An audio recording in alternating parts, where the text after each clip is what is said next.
ലോകമെമ്പാടും ഉറ്റുനോക്കിയ മോഹൻലാലിന്റെ എമ്പുരാൻ സിനിമ ഇന്ന് തിയേറ്ററിൽ എത്തിയിരിക്കുകയാണ്. അതേ ദിവസം തന്നെ മോഹൻലാലിന്റെ കുടുംബത്തിൽ ഇങ്ങനൊരു കാര്യം കൂടി സംഭവിച്ചു. മലയാളത്തിന്റെ സ്വന്തം മോഹൻലാലിന്റെ എമ്പുരാൻ എന്ന ചിത്രത്തിനായുള്ള കാത്തിരിപ്പിലായിരുന്നു പ്രേക്ഷകർ. ഇന്ന് ചിത്രം തിയേറ്ററുകളിൽ എത്തിയിരിക്കുകയാണ്. നേരത്തെ ഇതുവരെ 58 കോടിയിലേറെ അഡ്വാൻസ് ടിക്കറ്റ് സെയിലിലൂടെ ചിത്രം നേടിയെന്ന് നിർമ്മാതാവ് ആന്റണി പെരുമ്പാർ പറഞ്ഞിരുന്നു. മികച്ച പ്രതികരണങ്ങൾ ലഭിക്കുന്നതോടെ അതിന്റെ സന്തോഷത്തിലും ആവേശത്തിലുമാണ് മോഹൻലാൽ.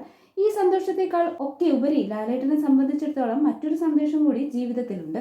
ഏകമകൾ വിസ്മയുടെ പിറന്നാൾ ദിനമാണെന്ന്. 33-ാം വയസ്സിലേക്ക് താരപുത്രി കിടന്നപ്പോൾ നിന്റെ അച്ഛനായതിൽ ഞാൻ അഭിമാനിക്കുന്നു മോളെ എന്നാണ് ലാലേട്ടൻ കുറിച്ചത്. അന്ന് സുചിത്ര പറഞ്ഞ ആ ദിവസം കൂടിയാണ് മാർച്ച് 27. സിനിമയുടെ ടീസർ റിലീസ് ചടങ്ങിൽ ഇക്കാര്യത്തെക്കുറിച്ച് സുചിത്ര പറഞ്ഞിരുന്നു. പിന്നാലെ പതിവ് തെറ്റിക്കാതെ ഇത്തവണയും മകൾക്ക് പിറന്നാൾ ആശംസകളുമായി മോഹൻലാൽ എത്തിയിട്ടുണ്ട്. ജന്മദിനാശംസകൾ മായക്കുട്ടി. ഓരോ ദിവസവും നിങ്ങളുടെ സ്വപ്നങ്ങൾ സാക്ഷാത്കരിക്കുന്നതിലേക്ക് നീ എത്തട്ടെ മോളെ. നിന്റെ ജീവിതത്തിൽ സന്തോഷവും പുഞ്ചിരിയും നിറയട്ടെ. നിന്നെക്കുറിച്ച് ഞാൻ വളരെ അഭിമാനിക്കുന്നു. നിന്നെ ഞാൻ അത്രയും സ്നേഹിക്കുന്നു എന്നും മോഹൻലാൽ കുറിച്ചു.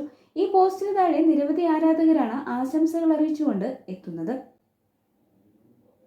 എന്റെ രാജകുമാരിക്ക് ജന്മദിനാശംസകൾ. നീ എപ്പോഴും സ്നേഹവും സന്തോഷവും കൊണ്ട് അനുഗ്രഹീതമായിരിക്കട്ടെ എന്നാണ് താരം കഴിഞ്ഞ വർഷം കുറിച്ചത്.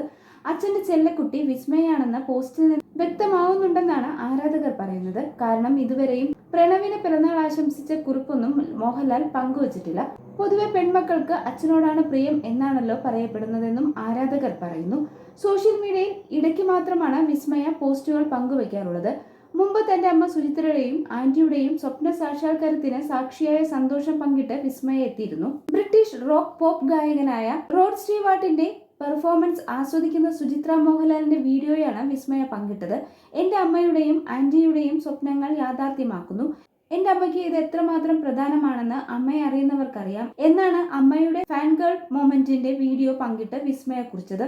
വിസ്മയ ഗ്രേസ് ഓഫ് സ്റ്റാർഡസ്റ്റ് എന്ന പേരിൽ വിസ്മയ ഒരു കവിതാ സംഹാരം എഴുതിയിരുന്നു. ഇംഗ്ലീഷിലെ പുസ്തകം നക്ഷത്രധൂളികൾ എന്ന പേരിൽ മലയാളത്തിൽ വായിക്കാൻ ലഭ്യമാണ്. നാട്ടിൽ കുടുംബം മുഴുവൻ പങ്കെടുത്ത ചടങ്ങിലാണ് വിസ്മയ തന്റെ പുസ്തക പ്രകാശനം ചെയ്തത്. കോപ്പിയിൽ ഒരെണ്ണം കളിക്കൂട്ടുകാരൻ കൂടിയായ ചാലു ചേട്ടൻ എന്ന് വിളിക്കുന്ന ദുൽഖർ സൽമാന് അയച്ചു കൊടുക്കുകയും ചെയ്തിരുന്നു.